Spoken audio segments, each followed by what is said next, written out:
Welcome to TalkGA, our podcast on anything and everything Grand Archive. I'm your host, Mark from Solar Games, and joining me are my co-hosts, Eva and Fome. Hi. Hey. How's everyone doing this week? So we'll start off with you, Fome.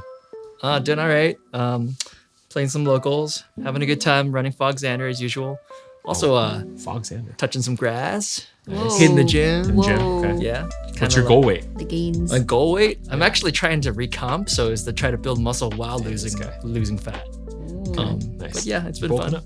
Nice. Good job. Eva, how's your week? Well, I'm not touching any grass at all, actually, but I do have something fun to share. Yeah. So yesterday, myself and like 4 other girls that play Grand Archive, we went to a cafe together and we just sat at a table and decorated cards with stickers. Oh. It was really wholesome. It was really That's so therapeutic. cute. Okay. Yeah. Okay. Yeah. Have you seen like top loader decoration? Actually, it's Yes. like that. It's like that. Oh, yeah. Oh, It's like that. yeah. We have 2 Okay. of the top decorated top. Oh, I got it. loaders. Was Yes. there anything that was like super creative that you came out of this that you thought was like amazing? Creative. Yeah. I mean, one person decorated their Dilu. Oh. And I was very boring. I just did my Spirit of Water, like my common ass Spirit of Water, Yeah. but it's the one I've been using since starting this game during DOA. And I just wanted something kind of simple because it's something I use in my material deck, not every day, but like every time I play. But it has enough sparkles on it that it sparks joy. So it's just like a little like Okay. wholesome embellishment to it. Yeah. Okay, I can see that. Very cute. Very Wow. demure. So mindful. But yeah, no, a lot of nice decorations came out of that. It was really fun. Pretty cool. How are you, Mark? Pretty good. Just continuously getting wrecked by everything in my life right now. Oh no. Yeah. You've So, been busy. No, I feel Been it. busy, will be busy. Into January, also be busy. Yeah, it's like a lot of work travel, and then I guess like not really travel for our events, but it's still kind of travel because I'm not literally at home, literally at the hotel for the weekend or whatever. But Holiday season too. Holiday season, yeah, that too. You know, with Christmas tree, present wrapping, all that stuff. So I do very much enjoy Christmas. It's like the one holiday I'm the big fan. I know there's a lot of like Halloween fans. I'm a Christmas fan. It's like what I like. Yeah, I'm sure you get a lot of sales around this around this season. That's why you love it, right? No, I love it because I love giving presents to other people. I think giving is very rewarding for me. Like I put a lot of effort in thinking about like what would be a gift for XYZ person, and then like try to execute that. Yeah. Cool. All right, let's get on with the show though. For today's show, we are going to have some quick announcements that we're going to cover. Of course, cornering the market as usual. Then we're going to talk about Ascent Santa Clara, which is the major event that happened in our hometown area recently. And of course, we're going to talk about some ALC Alter spoilers. Woohoo! A lot of interesting cards came out of that, so we'll cover those in today's episode. Okay, first we're going to talk about announcements. So the first announcement I have is actually one for all of you who are viewing at home. So for the holidays, we thought it would be really nice to do a TalkGA holiday giveaway. Yay! Yeah.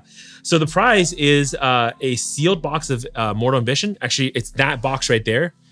With Fome's fingerprints on it. Yeah, all the fingerprints. You can double check it. I'll wipe it down before we send it out. Yeah.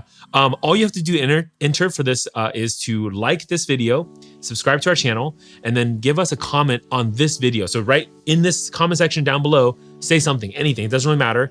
If you're on YouTube. Oh, if you're on YouTube, yeah. If you are an audio viewer, please make sure for this episode only, go back onto YouTube, find this episode, and make a comment. So that way you are essentially entered for the drawing. We will be closing submissions for this holiday giveaway on December 31st at midnight. So the last day, the last hour, the last minute, the last second, of course, of this year, 2024. And then the winner will be announced on the next episode of TalkGA. And then we will figure out how to get the that box to you, right? Yeah. Cool. Yep. Good luck. Good luck. Happy holidays. Oh, and just to be clear, this is open to everybody in the community worldwide. We'll figure out shipping to anywhere in the world. Okay. So. Yep. Mark will personally fly to your country to hand it to you. It may actually happen that way. We'll see what happens. That's usually how it goes. It may actually happen. Yeah. Okay. Cool. But thank you for supporting the show. Yeah. Really appreciate it. Thank you so much. Yep. Okay, so second announcement is going to be the NorCal Regional. So this is going to happen for our region, of course, on January 11th, 2025. So that's next year. Two major things that we really need to be aware of for this specific regional is because, number one, the Alchemical Revolution Altar releases the day before the regional. So that means all the cards in ALC Altar will actually be legal for this tournament. So be aware of that. Number 2, there will be a BNR on that same day as well. Very likely, I'm not expecting major changes, but I can't promise anything. I think it's more or less around like clarification, whatever, for ALC Altar, right? Those kind of things. Yeah. So, but be aware of that. So double check the banner restricted before you go to the regional, because it could be possible that your deck may actually not be legal on the Saturday. So if you're planning on going to the NorCal Regional on January 11th, double check the BNR. Ideally, obviously work with your stores locally to figure out how you're going to get cards ahead of time, right? Yep. Yeah. And did you hear what happened to the prize cards for the event? I heard something hilarious thing happen. Yeah. And crazy. Apparently, the backup charger invite promos for the NorCal Regionals were stolen. Yeah. But fear not, because the thief quickly incriminated themselves by going to Reddit and posting in public asking what the value of the card was. Literally was like, what is this card? And is it worth, what's it worth? Yeah. Grand Archive community. So immediately it got posted all over like the marketplace. And I'm under the impression they actually apprehended this individual. And I think so, yeah. And recovered some of the cards. Some of the cards. Fear not, I think the organizer has reached out to Weeps and they've figured out, to get back the, more invites for the event. So there's no, missing invites anymore. If you please come to NorCal Regionals, there's not going to be any issues with that. The event is not canceled. But PSA, if you see any sketchy sales on the Merlin Marketplace Discord, for example, or at your local card store, please give us a tip. We'll get that information to the organizers. Yeah. And you can message us at talkgapodcast@gmail.com. Yep. That's right. Only you can bring back the chargers. All right, back up those jokes, Mark. All right, cool. Okay, moving on to the next segment of our show. It's going to be cornering the market. Okay. Cornering market. What a great week. So, of course, I don't think a lot of people, I think the people who maybe ran the Arisanna deck knew this, but cards that were meta-defying of the Ascent Santa Clara, the event that just occurred, definitely shot up in price. Before Ascent or after?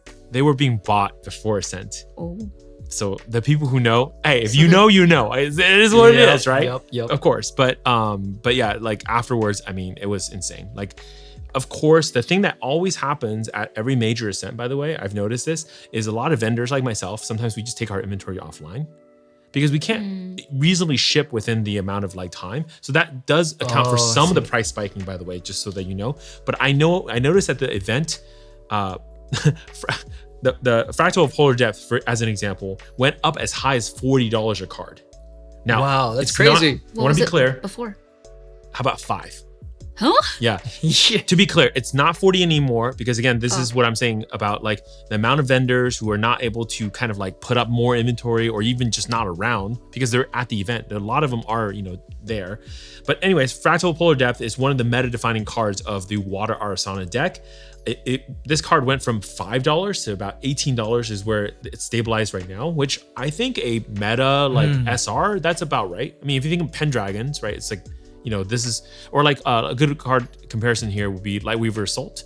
At the highest, it was around like $18 as well. So I think that's about right for this card. But it is a 260% increase from its, I guess, out of the gate price.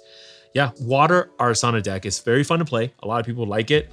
This card also just has a lot of uses maybe in other decks as well, right? Not just in the Arisanna build, maybe potentially future as well. Yeah, just a very powerful card overall. Yeah, the card reads well, right? So it's so broken. Seems useful. Yeah, it's a ridiculous card. Yeah. Along in the same lines, actually, the Bagua of Cardinal Fate is also, this is part of the Koming, like the Win Koming, Razor Go Koming deck. But this used to be $1 card, is now at $7. Now, part of this, just be clear, is that I'm not seeing a lot of sales at the $7 mark, but that is unfortunately the lowest price on TCG Player. So that is a 600% increase from the price that was transacting before. Yep. It's a rare? It's a rare, yeah. So I think this card is fairly easily obtainable. I don't think you need to rush and pay $7 for it, but yeah, like maybe the $1 price before was not really like the right price for a card that literally has 4 different modes on it. Yeah, Depending but I on what you mean, want to come do. on. The mode that matters is just copies 5 through 8 of Fairy Whispers. But better. Yeah, it's Fairy Whispers with upside. Yeah, that's right. Yeah. So anyways, yeah, that's where the meta cards are. Now, I want to like bring some other interesting parts into cornering the market. So I'm starting kind of like another section called Rising Stars. And it's very, very apt, right? It probably should be the Rising Sun because both cards in here are Luxem cards. But basically, the first card I want to talk about is Illuminating Charge. This card, not in a meta yet, but everyone's thinking like, oh, when Guojia gets released in the red collection, depending on how powerful this deck is, I mean, this card is insane. Reveal cards and then for like animals, just put them on the battlefield. Put them on the field. So this is all speculation. I think it's all speculation. Yeah, this card was around $1 on release because people were like, wait, Tamer Luxem, that's not playable. Now it's $11. There's no deck for this right now, right? Yeah, I mean, it's literally not playable or barely playable. Yeah. So my recommendation, right, given that it's like 1,000% increase in the last 3 weeks, just hold and wait and see what happens, right? Of course, very likely it's playable because the card reads, again, very well. But at the same time, like, you got to think about maybe the deck doesn't have room for it or something else like that could happen. So just hold and see what happens. The second one that's really interesting is Trisket. Really? Trisket, yeah. This $2 card is now a $6 card. It was a $2 card? It was a $2 card, yeah. As you predicted. Because nobody plays Trisket, right? But now that there's like potentially a thing with like, I don't know, if we get to Luxem, can we just bring out a Trisket and is it like a playable? Yeah, so it's kind of fun, right? 200% increase. I'm not sure if it's me pumping the market or whatever here. Yeah, but it's your fault again. it's my, yeah. Fractured Crown's still $1 though, so I don't know. That's a UR. Yeah, we should call this section manipulating the market. Yeah. Now, this section is gonna be called Potentials. This is where you get in on the market before the pricing hike. Hopefully this is helpful information. Hopefully this, by the time this data is released for when we actually release the episode, it's still relevant. But the first card I want to cover here is Excalibur, Cleansing Light. Good card. Great card. Does a lot of things. It's the best removal, I think, in the game if you just account for, don't consider the elemental limitation. It must be an expensive card, right? It's $1. No. So not expensive at all. I would say pick up Excaliburs because, again, if you're playing Guojia, you're going to run them. Every Luxem deck plays it. Every Luxem deck runs them. Every Trisket deck runs them. So kind of good, right? It's just destroy any target object? Yeah. Non-champion. Okay, target. of course. Yeah. It wouldn't be $1 then. Be gone, Lorraine. Yeah. So it's $1 card. I would say like look at it and then maybe buy some copies of it. Okay. Okay, so this section is not of like price movement. It's just stuff that you think is interesting to keep tabs This on. is like where Trisket fit last episode and Fractured Crown. Yes. And now we're talking about Excalibur and Paired Mind Kindred Souls. I have no clue why everyone's sleeping on this card. Guys, you do understand, right? This card is literally like Gather Slimes or Blissful Calling. And think about how good those cards are. Yeah, and think about playing them. How common those cards are. This is an SR. Yeah, This card it's the Equestrian Enabler. Yeah. This card is $1.50. It digs 10 deep. It That's digs 10 very deep. which replaces itself. Yeah. And the Very second good. part is that horse is now free. So Yeah. the warrior class bonus on this card is next really? horse ally you activate costs 2 less. What? That's so good. So the card essentially pays for itself and replaces itself. Why are we not picking up this card? The only downside is this card is not fast speed, but like, are you like? If I'm you're saying it's fast not a speed. downside, but like, oh my god, like this card is already really good. Once Li Bu comes out, and we know Li Bu is gonna be here, Red Hair is gonna be here. Literally, they're drawn on the cards. The card is telling you what you're gonna play, which deck you're gonna play this card in. It's $1.50. It should not be $1.50. Yeah. I'm pretty sure this card is gonna be Pick them up busted. while they're cheap. Hell yeah. Hell yeah. before horse tribal becomes a real thing. Yeah. Yeah. All right. What do you think this card should be priced at?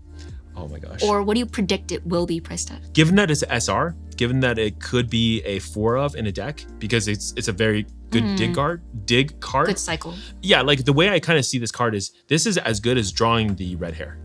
You draw this card, which equals drawing the red hair, right? So you may, instead of having 4 red hair, you may have 8. Again, depending on how good red hair is or other horses that you might want to combo with Li Bu. I think this card should be like easily $6 to $8 on the low end, and I don't know, on the high end, who knows? It just really depends on what $20. how high Red high. Hair is and how high Lu Bu is, right? Like if this deck is like amazing, I mean, you know, at the highest, like D-Lu was like around like $15, $16, right? Oh. So think about it that way. Yeah. What if by the time this podcast comes out, they spoil Lu Bu and Red Hair? Clown emoji, clown emoji. The current time is, Surely they wouldn't. let me hold a newspaper of like today's date. Yeah. I'm hoping the price actually doesn't go up before this releases, and this is helpful for you guys. Cool. All right. Thanks, Mark. Manipulating the market. Is definitely not the name of this segment. What are you doing? Okay, let's talk about, let's shift gears and talk about Ascent Santa Clara. Cool. Ooh. We got our own Ascent. Yay. In our NorCal backyard. Ascent. Yeah. So crazy. It was Oh my awesome. gosh. Yeah. I mean, this Ascent had so much, right? Like every Ascent kind of builds on top of, like I think about Ascents now in Grand Archive as like this giant snowball rolling down the hill and just picking up more ideas and, you know, things together, right? So from an activities perspective for this event, we had Path of Steel, Path of Silver, Path of Puzzle, right? The puzzle's back. Path of Cosplay, of course.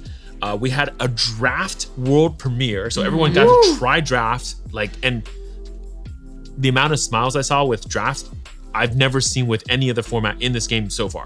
People were Oh, yeah. very, People very are excited. So People are jealous having a that people got blast. to try. Never, I have not played it. Have not played it. No, I don't know. I don't think any of us You have tried it played. yet. You played, right? Girls' Night. Oh no, I didn't actually get to participate in draft at girls' night. Oh, Yeah. You taking I- pictures at Girls' Night? Yeah, no, exact. Actually, actually real. Doing your job. We were Great. all staffing at the event, Yeah, so none yeah. of us got a chance But we to got actually draft. Yeah, we got to watch everyone look very happy though. Yeah. Yeah, I've heard people say it was the most fun they've had in Grand Archive for like months. Yeah, that's Yeah. that's what I'm hearing too. Yeah. So we had, of course, the Girls' Night event as well, which is additional for this Ascent. I think the feedback's been good, and this might be another activity we add to the giant snowball that keeps going down. Yeah, this is Pretty the very, cool. very first one. Yeah. Of course, we also had a closing ceremony with kind of like a holiday stream with all the developers. So, what were your overall impressions of the event? I mean, It was sick. I kind of see you guys were very excited. it was hype. Not excited at all. I think it was the closest I've ever felt that Ascent was like an esports event. Oh yeah. Yeah, Ooh. it's For sure. like Ooh. like Evo fighting for fighting games, or Ooh. like at a big StarCraft event or a League event. Yeah, Everyone yeah, cheering yeah, for yeah. the players on the spectator area. It was so cool. Yeah. Yeah, very sure. hype. Dude, it was so nice to have an Ascent that was like literally 12 minutes from my house. Like I just drive Wow. 12 minutes and I'm at Ascent. I don't have to fly Yeah, anywhere. Like, so lucky. Still Yeah. an hour from me. oh, sorry. But it's still a lot nicer than having to travel. Yeah. I don't know. I feel very lucky that a lot of people came to the event. Yeah. So a lot of people traveled out and we got to, meet up with a lot of friends that don't live local here. And Yeah. it was a blast. Like despite how busy we were, I had a really great time. This was also the biggest Ascent ever, right? Yes. Yeah, at least in terms of Path of Steel entries. Yeah. Yeah, probably one of the biggest turnouts. Yeah. People from all over the world came. It was awesome seeing, players from Australia, from Europe, the Netherlands, right? Yeah. Taiwan, Singapore. Singapore, Philippines. Pretty amazing. Yeah, It it's felt like crazy. we had a little worlds at home. Like literally worlds at home. Yeah, when you put it that way, yeah, it's a little bit like that. Yeah. Yeah. I mean, even in like the final matches stuff, it was like, it wasn't just like, oh, US versus US, Oh, haha, that's or NorCal versus right. NorCal. Yeah, or something it was like that. there was a European in the Yeah. finals. Yeah, yeah. All right, before we get there though, yeah, I mean, I think overall, like, the energy of the event was really, really good, right? Again, like I said, like everywhere I was going, the moments I had of respite to go talk to some players about Grand Archive, they were just so excited, right? Like I remember there's one point where I was printing something at the back table and a bunch of the players were waiting for their turn to go to draft. I'm like, oh, what are you guys waiting for? They're like, we're waiting for drafting. I'm like, oh, is that fun? They're like, hell yeah. it wasn't like, oh yeah, it's cool. It's cool. We just hear, no. They're hell yeah, it's so fun. Mark, let me tell you this thing. Oh, they have these, and it's just like on. I'm like, wow, they're so excited. Yeah. That's awesome. Everybody was like this about draft. It was crazy. And then, dude, okay. I don't know if this happens every year at the Ascent store, and because I don't wake up that early to do this, but that line for the deck boxes So long. is insane. They were basically getting everyone like what they needed all the way up until like 9 when we're going to round 1. So there were some players in line. They were like, Still buying stuff. No. I'm like 4 away from like, the beginning of the line. I want to go make my purchase before I sit down. Out. It's crazy. It was, I mean, that's the kind of excitement. Like everything was just so like exciting for people to go join and partake and be part of. It was really cool. Okay, so the 3 of us were also like working the event, right? So kind of like hinted at this a little bit earlier. For me, okay. Mr. Caster. Yeah, I'm not sure you guys like, noticed at all, right? I don't know. Like, just... but yeah, you were fabulous. I was casting the feature match along with 2 other co-casters, Jim the Eternal and also Lineage Break Cam. Yes, great job to them. Those guys were great. Also, great casters. Yeah. And of course, Fome, you and Shinja were backstage working on pretty much the entire feature match table as well, but from everything logistics-wise, production-wise, everything we saw on screen, the cards changing, all that stuff, right? Yeah, we were hunkering down, but it was worth it. Yeah, exactly. And Eva, you were really involved with the whole videography of the event, but pretty much like anything beyond the feature match, overview of the event, walkthroughs, etc.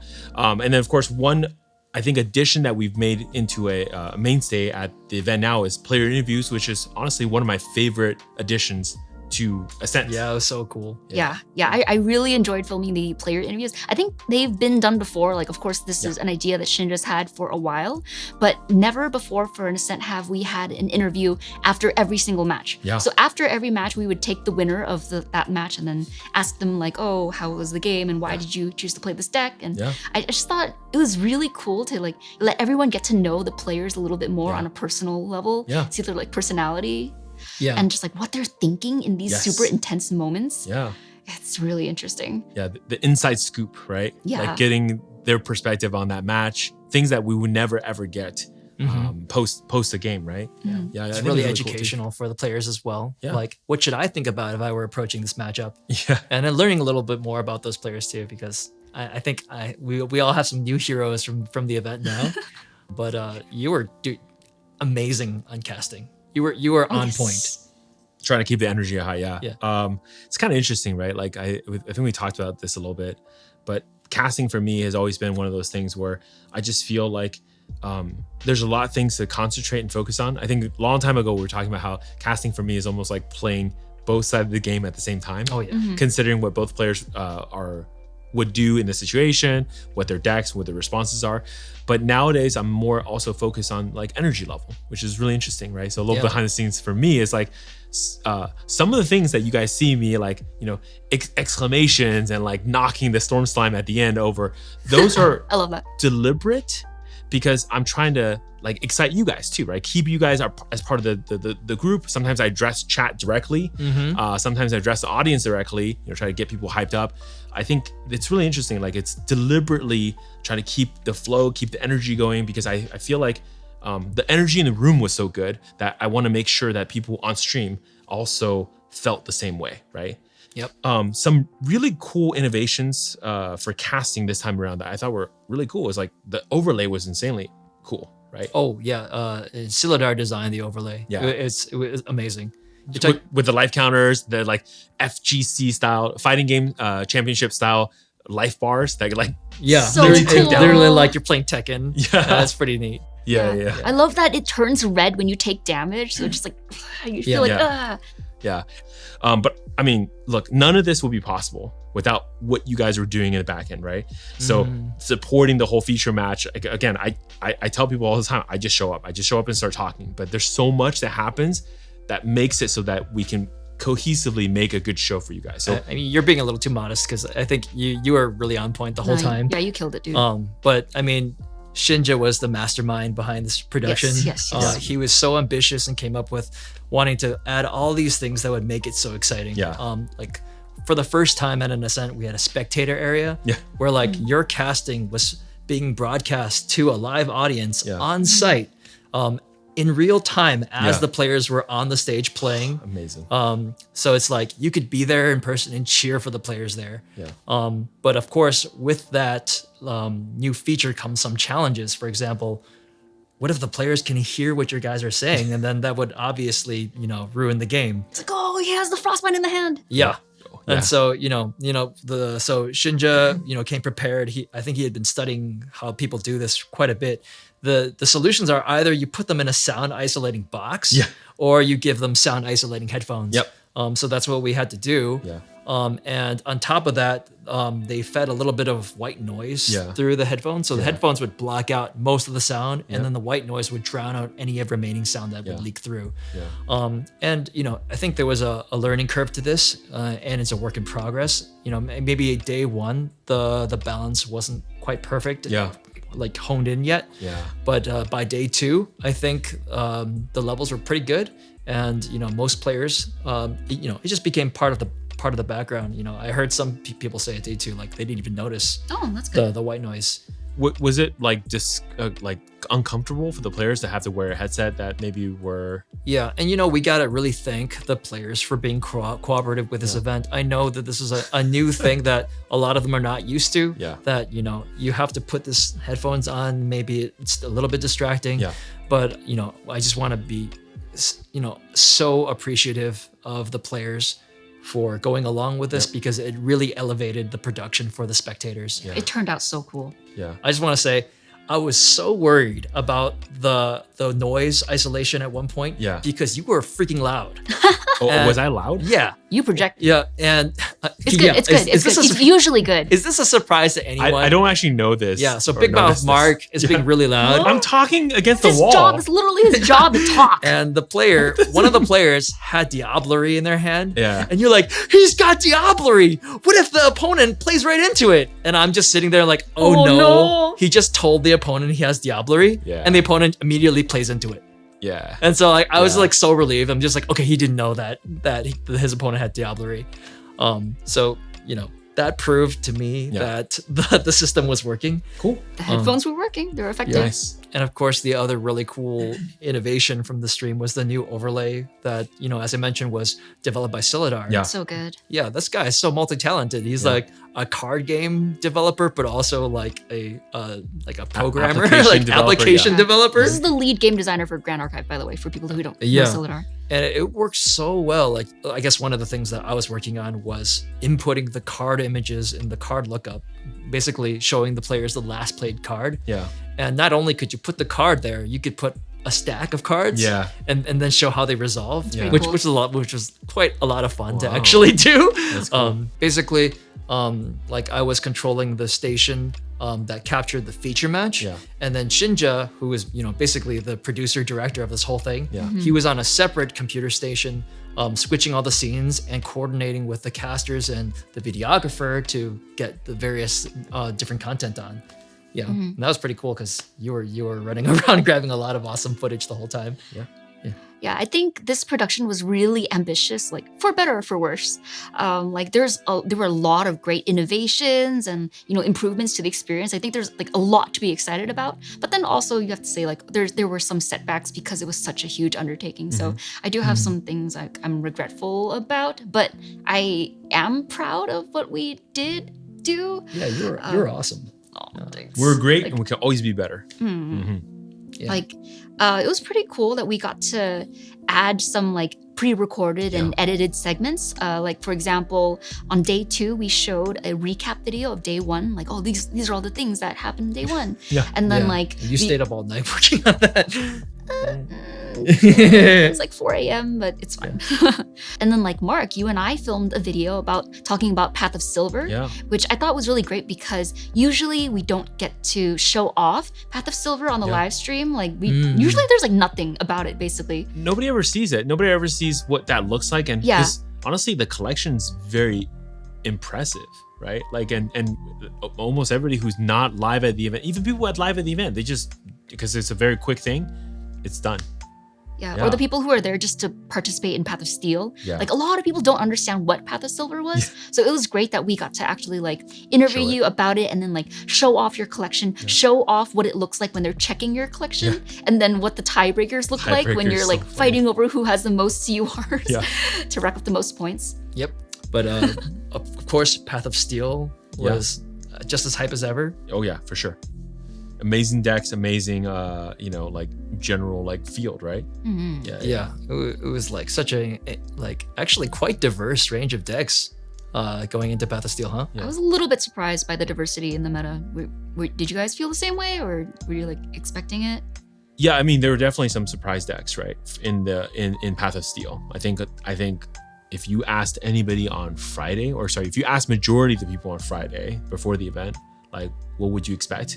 I think most people would tell you, like, okay, Razor Go Combing, you got like Slimes, of course, some Merlins, a Nico here or there. That's, and then like, of course, your Wind Sakura allies. We were hearing whispers that, hey, Arisanna might have some good matchups here. Yep. But I don't think even them expected that many players to be bringing Arisanna. Yeah, and you could tell because you could see what they didn't side forward against. Yeah. Right? So yeah, they're like, oh, this is a good deck, but probably nobody will play it. I probably don't have to deal with it. Oh, I have to deal with it like constantly. Exactly. Yeah. So what was the overall, like, what was the actual percentages in this meta? Sure. Okay. So before we start talking about like numbers and percentages, I do want to give a quick shout out to Corhazi Outlook, which is a meta-focused podcast that I really recommend. It's great.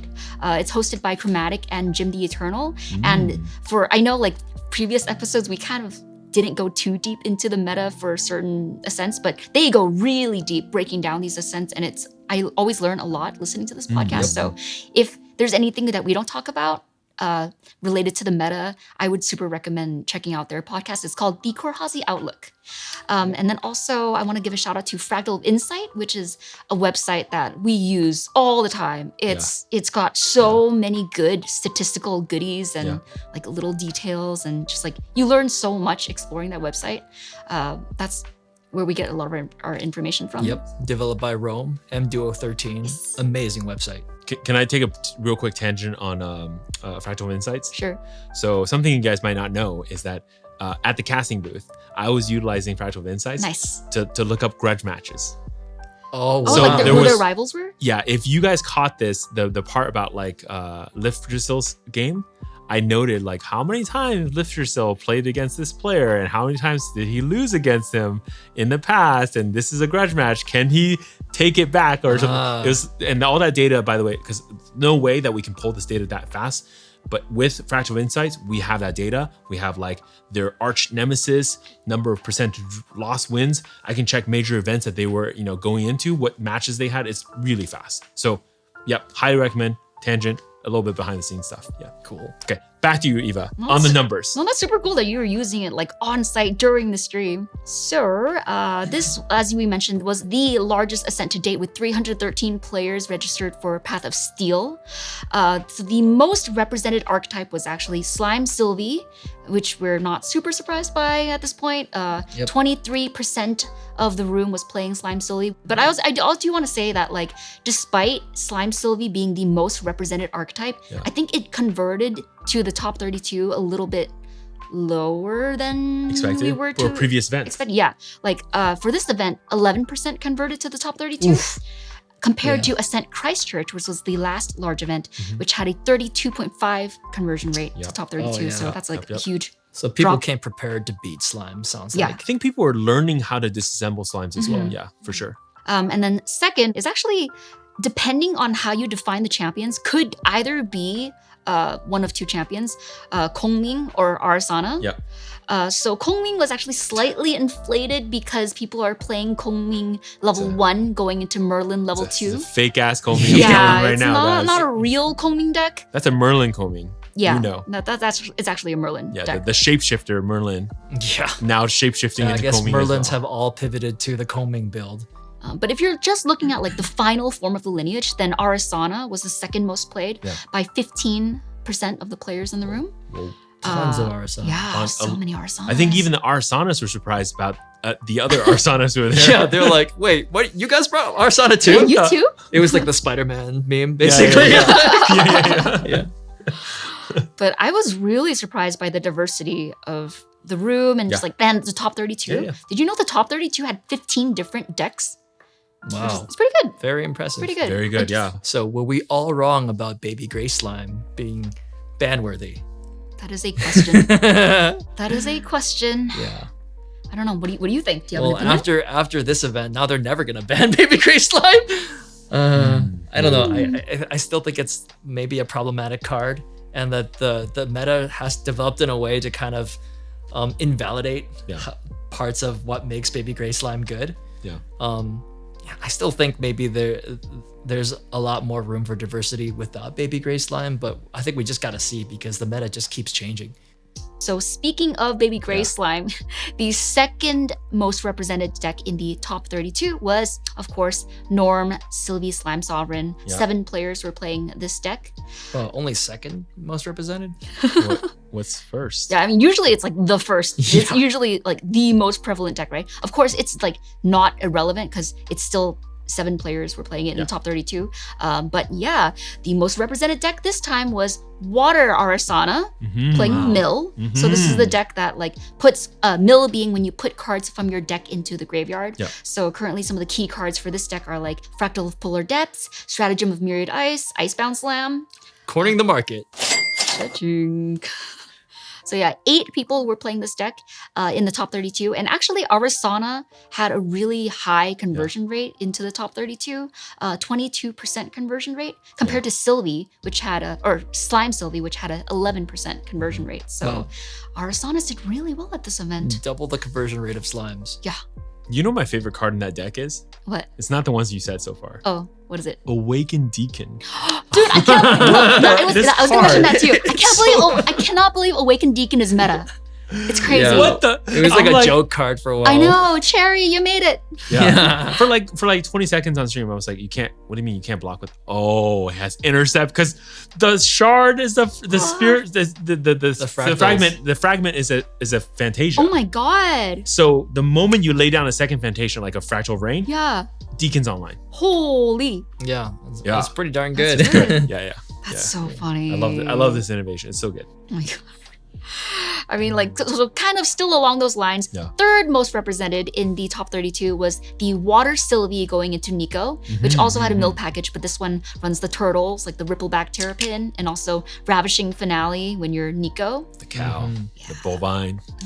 Oh, Tidestone Bovine. Yeah, it was also a key card. That card is so good. Yeah. In that deck. But then beyond that, all 12 other decks in the top 32 were 1 or 2 ofs. Dude, So- Fire Xander. Yeah, even Fire Xander made the list. Yeah, Like, I thought Fire was so- unplayable now. So many different decks. I'm surprised that Fire Xander this late in the meta is still a deck that can go. Wait, was Fire Xander in top 32 or did it actually make top 8? Top 32. Top 30, okay. Yeah. And of course, first place for the event, which I guess we haven't mentioned yet, went to main deck Mitch. He was playing the Watermill Arisanna deck. Congratulations, Huge congratulations. Mitch. Good job, Mitch. Dude, that finals match between Mitch and Hanky was so fun to watch. Yes. This is what I'm talking about. That it was the FGC. It was like being at Evo. Yeah. Because everybody was cheering. Yeah. I know. I loved seeing just like everyone sitting there like in front of the stage being like, oh, and like laughing and like counting along with like when they were milling and they're like 20, 24, 25, 26. Oh, like, Exactly. so fun. It's crazy, yeah. And along with that too, I think it's really exciting to see a lot of our NorCal players do really well in this event as well. Yes. It was so exciting to see them like on the Omni deck being like, oh, this person like is doing really well and they're on the top. So I do want to give some shout outs to some of our NorCal locals that we know who did really well. Like Duck Cats and Liv Drizzle made top 8. We're Congratulations. not surprised at all. Air blower thing. Yeah. We're not Well surprised at deserved. all. They made worlds. Yeah. And then in the top 32, there was TTA and Mucus and Wei. Yep. And then also very close to being top 32, we had some friends that were very, very close. Crimson, Fret the Capo, and Maito were like kind of bubbled out. You mean But- Dark Flame Master? Yes. Oh, Dark Flame Master. Please. Respect the name. Dark Flame Master. Dude, that's your fault. He did not request to be Dark Flame Master on the stream. Okay. Oh, really? Yeah. Hey, look, we're caster. We just read whatever you write. I just think he's such a cool dude, and I wanted to acknowledge his infamous Smash name. That was awesome.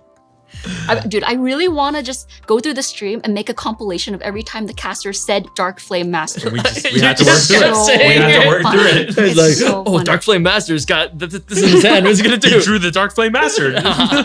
So good. Yeah. Okay, so speaking of casting, I wanted to ask you. So actually, both of you watched most of the games, if not all of the games. Were there any games that stood out to you, or any like decks that stood out to you? Any special moments? Oh yeah. Oh yeah. Oh yeah. Limbo is my new hero. He is quite an entertaining Wind Arisanna player. Such a character. Like, I think I've never seen anyone play such a slow deck so fast. He's just like boom, boom, boom, boom, boom. Oh wait, let me think. No, go. Like, it's just like, I think I asked him after the game, like, wow, you play so fast. How do you do it? He's like, oh, if I don't play fast, every game would draw. Yeah. And he's just such a really calculated, patient player. Yep. And he like makes a lot of, calculated risks, I'd say. Yeah. Being not afraid to take damage, knowing that he's not gonna die. Yep. He'll wait to like the last moment to kind of like turn the corner and stabilize and then win the game. Yeah. So for example, like one of the, I think, key decisions for any Arisanna player is, when do you pop the cauldron? Yeah. And I think he was very good at navigating, like waiting till the last moment to do it. Yep. To get maximum value, clear the most allies, and get the most cosmic bolts in your deck. Yeah. And I just remember there was one really amazing play because his opponent played DG to go into Sylvie 3, and he had Stifling Trap in his hand. So you're like, well, duh, you're gonna try to you're gonna Stifling Trap the DG so they can't level up. He's like, yeah, go ahead. Yep. He doesn't care because he knew that by letting that go, his opponent would lose 2 cards from the DG, and then he would just counter everything else that his opponent could play, and then the opponent would run out of cards and he would win. Yeah. So yeah, I just thought that was an amazing judgment call. Yeah. I mean, that Stifling Trap explicitly was used later, I think, against a Storm Slime or against the Ethereal. Like, it was just like crippling, because what he essentially did was saying, okay, you can go to 3, but I will make sure you do not play any level 3 cards. I mean, there's just 8 copies of like the threats, right? So all he has to navigate across is 4 Storms and 4 Ethereal. So all the cards he had was like, okay, this one's for Ethereal number 1, this one's for Storm number 2. It was just like all calculated out, right? And then on his side is like, cool, okay, I go to my turn, I glimpse. If I see a Cosmic Bolt, I take you down 6, 8, 10, you're dead. Yep. It's crazy. And like, he's such an entertaining person to watch. He was so excited, like jumping up and down on stage, representing Taiwan. Yeah. Any cool decks on your end? Yeah. Like, prior to this Ascent, I played like Water Nico at Locals. I saw you play. I was like, what are you doing Eva with water was cards? Like, traitor! Wait, I did not say that. I was just like, you're playing water? What's going on? I was just, again, like, this is what I do. I take all the meta decks. I kind of go through all of them. This is how I kind of keep myself apprised to what the meta is looking like and how each deck plays. So it helps me with casting, realistically. But anyways, I play the Water Nico. I was doing the things that I was doing. I was doing okay because the deck is pretty good, right? But then I watched a real master play Water Nico from Korax, right? This is another that guy is really good. World competitor, amazing. Because like you can see the control. Like, this is where I think the game of Grand Archive now, we've printed so many cards that can control the game. Players can actually play a water deck probably the way that they want to play that deck, or have always wanted to play that deck, right? Limbo commented on this too. He's like, I'm like, why do you play Wind Arisanna? He's like, oh, I love playing control as a meta or as an archetype in Magic the Gathering or other games. So he felt like finally with Wind Arisanna and where it is right now, he could do control, right? This is the deck that he really wants to do. Anyways, back to Korax on Water Nico or Sylvie Nico. It was just really interesting because like you can see every single move was super calculated, right? Putting like a blinding orb under the Quicksilver Grail so that he can put extra cards down from his opponents so that his title lock actually just is guaranteed. Yep. Right? If you want to learn how a water player thinks through matchups, watch how Korax plays, because he is very meticulous about what he lets go and what he negates and when. Oh, I absolutely noticed that because I was, running the feature match, so I'm kind of like trying to follow along his plays, and I'm like, he should do that. No, he doesn't do that. And the next turn, I'm like, oh, he's gonna do this. No, he doesn't do that either. Yeah. So basically, every move he did not what I expected, which just goes to show, like, I guess the gap between a mediocre water player and a skilled water player. Yeah. Do you go like move your cursor over the card you think they're gonna play? I'm like about to click on the card I think they're gonna play to show on the overlay. I'm like, no, now I have to add like 5 more cards onto the stack because everybody's activating their grails in response. Yeah. There was actually one really interesting thing that happened with the water Arisanna decks as well. A little bit like backstage thing. I was talking to Terry a little bit, right? So Team True Champion Gaming Terry. I talked to him about like the water Arisanna. I was like, hey, it's really interesting, this deck. I think it's really cool that you guys have 3 different win cons in this deck. And he was like, yeah. And watching the main deck side of the development and how their version of the water Arisanna is, I have a lot of improvement. This is what Terry told me, right? But basically, there were actually pretty major differences between the 2 different water Arisanna flavors, right? Number 1 is the version that was run by main deck, I think goes to level 2 Arisanna. So you can gather twice and gather twice again, and then potentially draw a card off of like a double herb of some sort, right? So that's how that deck kind of plays, to gather the amount of herbs to feed the cauldron. The TCG version of this deck actually runs Arisanna 1 only. They didn't think it was necessary to go to level 2, and they run ingredient pouch to do the extra gather. Interesting. Yeah. So it's a little bit more like a long-term get more value, but short-term you're not going to burst to 4 herbs immediately, right? You have to get a pouch, and the pouch kind of just gets more value. The other part that was kind of interesting is they didn't. The TCG version didn't run a fragmented spirit, which basically, if you think about what I said earlier about Awakened Deacon, right? A fragmented spirit almost instantaneously allows you to activate your Deacon. Oh, yeah. Right? Because you fragmented spirit, you have one fractal already. Then you Fantasia. Then you activate like Fractal Rain, second Fantasia, you're good to go. Now the Deacon has Intercept, that's what you're looking for, because you don't want to get Icebound slammed by your opponent, right? So that's another one of those innovations that was in the deck that I think, again, my reading of this is the 2 Arisanna met at this Ascent, and out of it comes a even stronger Arisanna deck because everyone's studying from each other's strengths and weaknesses. So that's really cool. It's really cool. Yeah, how these 2 competitive teams independently came to kind of rather different builds of the same archetype. Right. Yeah. Looking at different weaknesses or strength that they like abused. It's really cool actually just seeing it. Yeah. And that like the mill win con. Like, there is no interaction in the game against that right now. Yeah, right? it's crazy. I mean, you can kill the fractal early on, but like... I mean, they'll just crack the fractal and still get some value out of it, just milling themselves, probably get some floating memory. Yeah, exactly. Mill yourself, mill your opponent. Like, you have so many options. It's really good. I will say that I think of all the different ways the deck can win, Icebound slamming you, stratageming you, milling you out with Fractal of Polar Depths. Yeah. That's the milling you out win con is probably the strongest. Yeah. It's the thing that the opponent has the least ability to interact with. Yeah. And if the game goes long, they will just mill you out. Yeah. There was another character roaming around the room being very cute at this Ascent.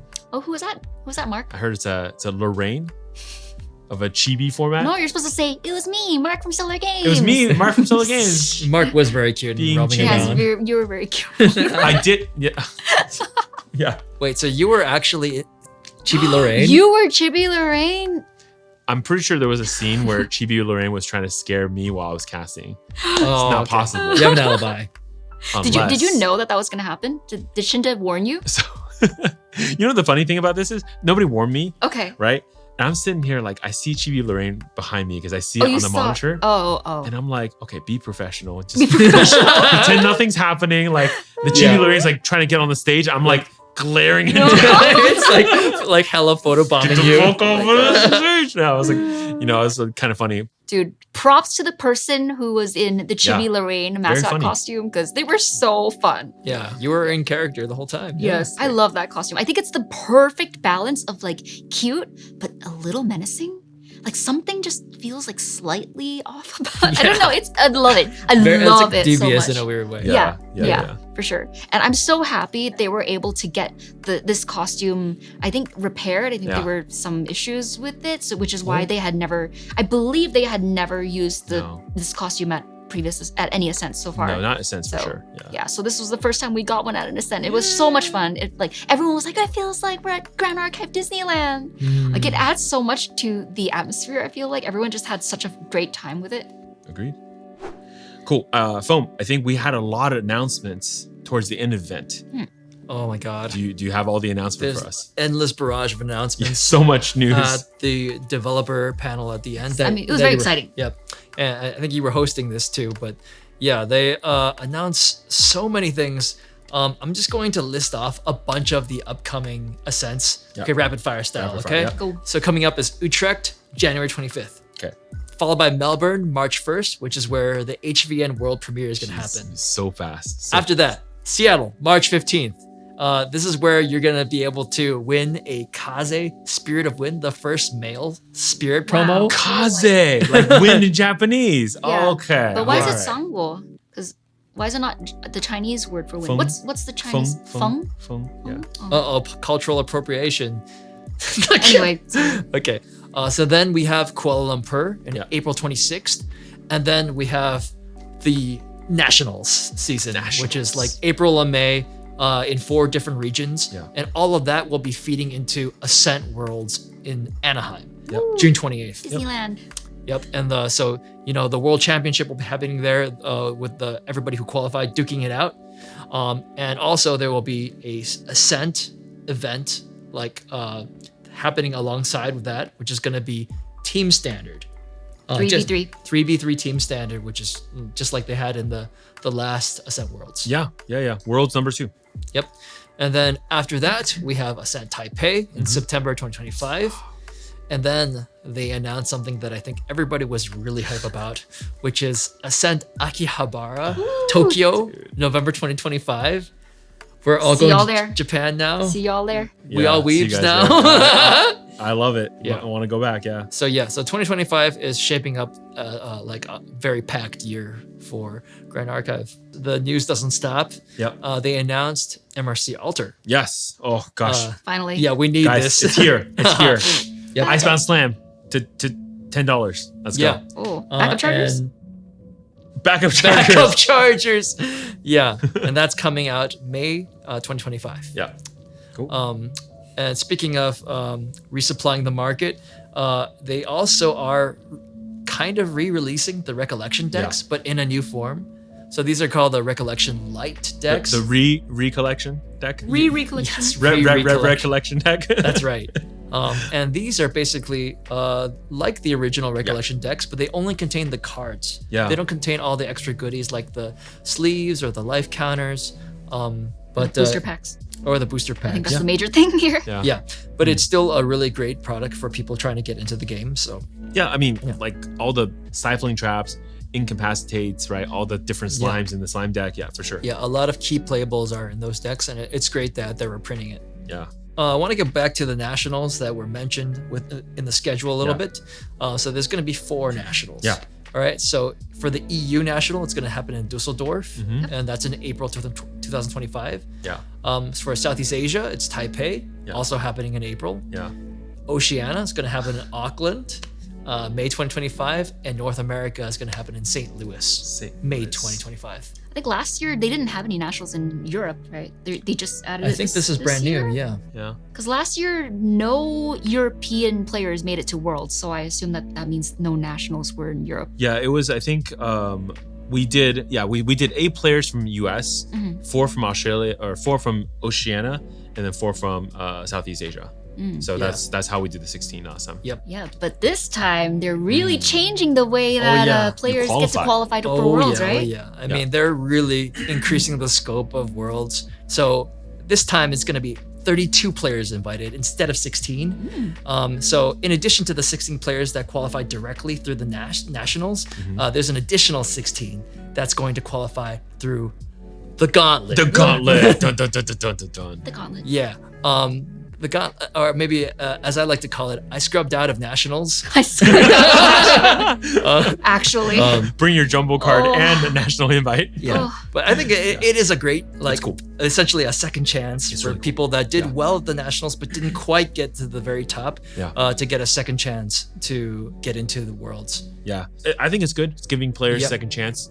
It's really fantastic. Really shows off the player journey into to getting to worlds. Yeah, the narratives that are gonna come out of this are gonna be really interesting. The rivalries, the bitter rivalries. The Cinderella story. Somebody who barely made it into the gauntlet, who barely made it into top 16, barely made it into day 2, and then like take down the crown or something. It's crazy. You knocked me out, but then I won the gauntlet, and I'm gonna come back for you. That's right. That's right. So that was the new Nats and the Gauntlet announcement. There's also a couple new merch announcements. Oh my god, they just keep coming. So the first new merch that they announced was the Combing Yuletide Cheer merchandise set, which is coming out in February 2025, which is a kind of festive winter-themed box that comes with kind of like a lot of paraphernalia for combing enthusiasts. So like it's like a really cute combing art in a kind of holiday-themed attire. That artwork being used on a revitalizing cleanse, as well as sleeves, I believe a wall scroll. Play mat, a little charm, a standee. There's like a bunch of cool things in there. Also, like, there's a CSR, right, in there too? I was gonna say, there's a chance at a CSR, right? That card, the foil, could be a CSR. Oh, wait, I didn't know that. Wait, is it a CSR Revitalizing Cleanse? I can't recall. It's that card. Combing? I think it's the card that's in the box could be upgraded to a CSR. Okay, so it's the Revitalizing Cleanse. Could be a CSR. Okay. That's pretty neat. More merch that are coming down the line. I think they haven't shown anything specific yet, but there is a M-Rage collaboration with Grand Archive. So M-Rage makes a line of like techwear jackets that are like associated with a lot of like fighting games, for example. So I think it is a fitting collaboration. The last announcement, and this is for you story enthusiasts, is going to be a new combing lore update being uploaded to the website. Written by the lore master Bell. Did you see the picture of that lore, by the way, update? It's so good. It has like combing, but they're looking at different directions. They're like fading away, like or it's like we're going our separate destinies or something like that. Like a decision has been made, right? Like if you think about like the different card artwork that led up to this, Ignited Fate, where they're like fighting. It almost felt like they still care. At this point, they've just given up on each other and they're all doing their own thing now. Whatever that thing is going into HVN. Oh my gosh. Is this when Guojia goes to Cao Cao and Kongming goes to Liu Bei and they have to become enemies? Fight on. Dang. Even with the predictions. I mean, there will be a big fight. It will probably be between Liu Bei and Cao Cao. Hello from the editing room. The lore article has since been released, so check it out on the Grand Archive website. There were also some spoilers in this announcement for the upcoming ALC Altar, which, as we mentioned before, comes with 20 brand new cards, which is really interesting that they do this, where their Altar edition is not just the same as the first edition. They actually print new cards into it. They're good. They're good. They're really good. Almost every card, I think a lot of players who know what the deck archetypes it goes into were like going in the audience. So shall we go into our first card here? So the first card is a fire card. It's called Perdition. Costs 5 and costs 2 less to activate with cleric class bonus. Each ally target opponent controls gains on death. Deal 1 damage to each unit you control until end of turn, and then it deals 1 damage to each of those allies. And it's slow speed, to be fair, but slow speed. This card, Perdition. Trash or gas? It reads really well. I think the problem is going to be, okay, so first let's talk about how you use this card, right? Basically how it works is, let's say they have a ally with 1 health, 2 health, 3 health, and 4 health. The 1 health would instantly die, but it has an ability that says on death, deal 1 damage to everyone else. So the 2 health dies, and 2 health will do that to 3, 4, essentially chaining all the way up. Oh, it's a chain reaction that kills their whole board. As long as it lines up like sequentially. All right, the next card is called Frozen Dismissal. It's a 3-cost water action spell. Cleric, class bonus. It costs 1 less. Negate target ally card activation unless its controller pays 4. Banish the card that had its activation negated this way. I'm shaking my head for the people who are audio only listeners. Eva, what do you think about this card? It's crazy. It's broken. I don't like it. Would you play it? Would I play it? Yeah. Is it good enough that you don't care about the reduction in cost? Oh, it's insane. You'd play it in every water deck, I think. You think that every water deck will What? play this, even outside of player deck? You're insane. Dude, this card is crazy. It is very crazy. My It is opponent very can't crazy. play Dungeon Guide. You have to have 8 cards in your hand to play a Dungeon Guide if your opponent is holding this. It's very good against Dungeon Guide. It's very good against like the right situation. I agree. Yeah, I don't know. I kind of feel like this card is like cancer. But Yeah, it's so good that I don't like it. Wow. Okay. yeah, I want water to be, a fun interactive Yeah. element, but I don't want to be the element that just says no to everything. There's so many negates. Yeah. Next card. It's called Fortifying Aroma. It's a 5-cost wind action cleric spell. Yeah. It costs 1 less to activate for each herb you control. So if you have 5 herbs, it's free. Free. And you put 2 buff counters on target ally. Fast. Pretty good. Pretty good. Permanent, right? It's like, like the things that you like about things like favorable winds or even slime shield, but it's also permanent because you get the counters forever. Yeah. I guess my only concern is no archetype currently exists for this card. Yeah. Like Arisanna ally aggro. Yeah. That's true. Yeah. This is the true farming deck where you Yeah. have allies and grass. Yeah. Yeah. Pretty interesting. Pretty interesting. All right, we got more. Okay.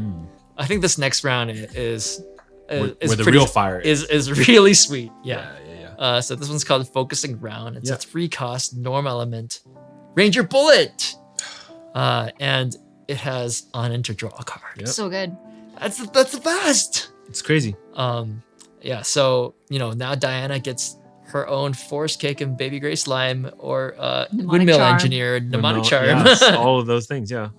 But I think it only has a kind of weird downside in that you have to pay to in order to load it into a gun. But yeah, this is really good for Diana. And it's like something that one thing she desperately needs is a way to draw more cards. Yeah. The art is sick too on this card. Oh yeah, super sweet. I think you'll really like the next card, Bombastic Sprint. It's a 2-cost fire action ranger skill reaction. Your champion becomes distant, which that's whatever. It has a Polkhawk bonus, okay, which says the next ranger action card you activate this turn can be activated as though it has fast activation. Okay. First of all, as a Polkhawk historian, okay, I reject distant being irrelevant for Okay, yeah. Polkhawk 2 has range, range 2. So it absolutely matters. Sure.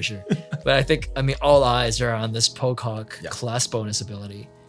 I think like our spoiler card video or preview card video, I actually said, hey, this card would be really great if there's another card that can allow a reaction to be played at fast speed. Yeah. And we literally get the card. You're like, this card would be great if it could be played at fast speed. Yeah. And now we have the card. That's pretty sweet. It's all here. The entire package is here. Congrats on Calamity Cannon becoming playable. Bro, guys, we made a meta. It's good. We're It's not quite meta yet. no, We'll just see. wait. It's over. NorCal Regionals, all Polkhawk players. Oh my god, it could happen. That could God. totally happen. Okay.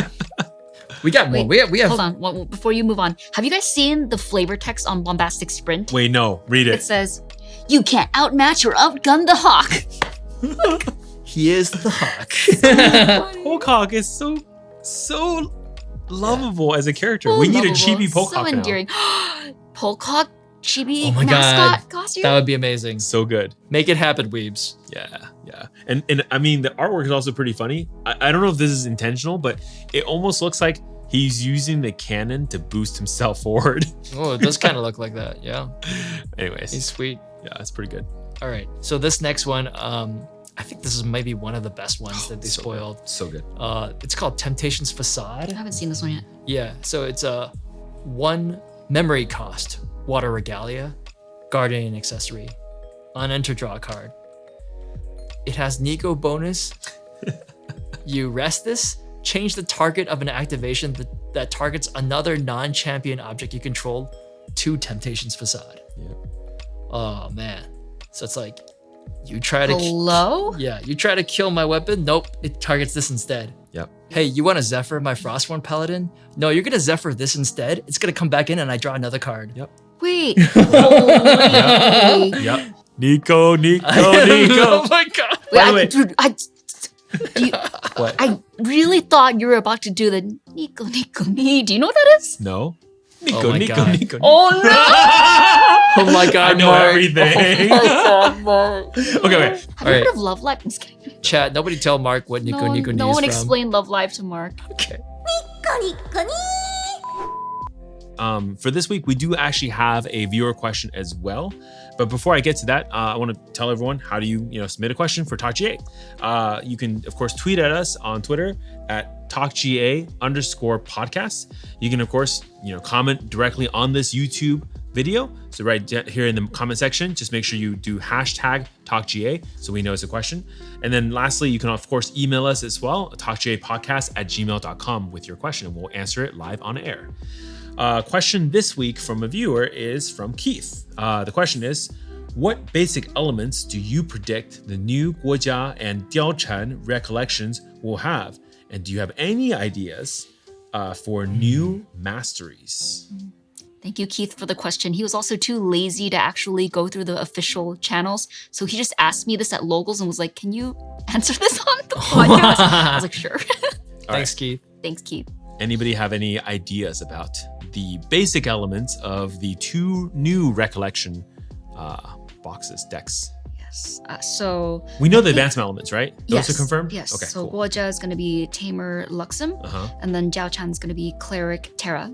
Yeah. But I think on a previous episode, we were predicting that perhaps Guojia would be water because historically in the lore, Guojia, the historical figure and character, works for Cao Cao, who is a water ally. Water faction, right? yeah. Water, in the water, the blue faction. Yeah. So I was like, oh, obviously, duh, Guojia has to be water. Yeah. But then But, I realized yeah. Kongming Yeah. has a water starter deck, but Kongming's alignment is with Liu Bei, which is the wind faction, that's the true, green yeah. faction. Yeah. So that's not It's not a guarantee. yeah. So that means Guojia could be any element. That's right. But I started thinking about this and I was like, what if we have another, spirit of slime situation where it's a new norm spirit, but has some kind of ability. Like, for example, maybe this norm spirit can activate all animal type cards. Spirit I of don't know. animals. Spirit of animals. I don't Spirit know. of That'd be heaven. interesting. Yeah. I think you're onto something. I don't know. Yeah. So I'm thinking like the spirit activates or enables all the animal types, and then level 3 enables all the beast. Yeah. Something very similar to slimes, but different, right? Spirit of animals, and then level 3 Guojia, something like that. It's pretty interesting. I just wanted to be fire because we need more fire basic element champions. Jiao might be fire. Diaochan very likely could be fire. actually. Because Jiao working with Lubu would make sense Yep. from a lore perspective, yeah, right? yeah. And we think Lubu would most likely be a fire ally. I mean, it's got to be a fire ally. Yeah, I think so too, because red hair also feels very like fire ally-ish. There is a possibility that Guojia is actually water, though. Here's why. So if you look at the recollection decks from Sylvie and Tristan, we had Spirit Slime and Wind. Now we have 2 decks. One of them is going to be fire, so the other one could just be water. But I think you're right. It is way more interesting to introduce potentially another spirit that's basic that isn't like just one of the basic elements. But it's kind of also a little bit cheating because I thought the whole point is we're not going to have more basic elements, but now this is introducing elements in a different perspective. Is there going to be like, I don't know, Spirit of Bovine in the future where you can play like all cows? Oh my god, that'd be so funny. So yeah, it's kind of weird, but I don't know. We'll see. I think it's kind of cool that they have this much freedom in the design space, though. Yeah. And speaking of freedom in the design space, masteries. Masteries. The other part of the question that was asked. I think Foamy's always got a really good idea on these. Yeah. Give us your best. Mastery of Mahjong. You roll dice and then you have to create combinations of Mahjong like Tiles? sim tiles. This is just like and this then is like you get payoff. You get the jackpot, and then you kill them. Interesting. this is like Arisanna, but next level. Yeah, right? yeah, yeah. It's basically an Arisanna, but like the herbs interact with each other. Yeah, wait, Yeah. this is super interesting because I Yeah. remember from was it the product sheet? There was some line about Diao Chan. Play mahjong. Whoa, Whoa. am I onto something? Whoa, wait a minute. Whoa, no. It says, a maiden whose unparalleled beauty brings forth both admiration and equal misfortune. So there could be a bit of like sounds like gambling. some kind of luck mechanic And involved. then I'm gonna get the cup. I bet the way you would do it is you get the cup and you put the dice in it and go like that. Oh my gosh, Ohan. Yeah. Jesus. Yeah. Gotta have like one sleeve off, one it's like, shoulder off. All right, boss, place your bets. Ah. You've never watched like Japanese gambling den like movies? No. Okay. You never watched Love Live, so. True. Touche. I think it would be really cool to have a mastery around music. So like one archetype that I thought was really fun from DOA, Dawn of Ashes, but we never really explored it too much is harmony and Harmonize. melody. I think it would be really cool if there's a mastery where we can essentially give you one of those for free. Or some other way to interplay music into a mastery, interesting. right? Where it's like there's a bass melody or bass harmony, and then you could play things on top of it. And then maybe like if you combo different like things in different order, like harmony, melody, it's like, oh, you unlock X. Melody is like something else. So like you take the things of harmony and melody that's currently just a 2-card combo and make it into like 3, 4, 5-card combos, and then you can go crazy. Like maybe like if I do like 5 melody in a row, you're just dead.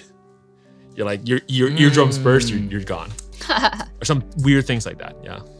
Will we see it in these recollections though, or is this something like for the future sets? What do you think?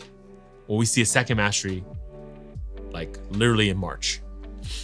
I mean, maybe. Kongming has a mastery, so maybe her sister Guojia has a mastery too. True.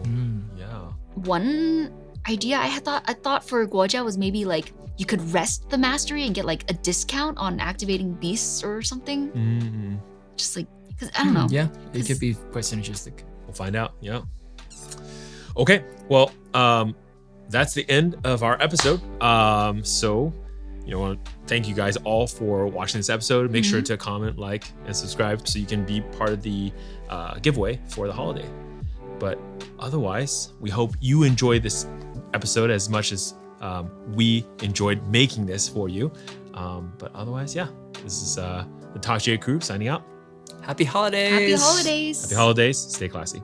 Stay classy. Stay festive. Stay frosty. Stay frosty.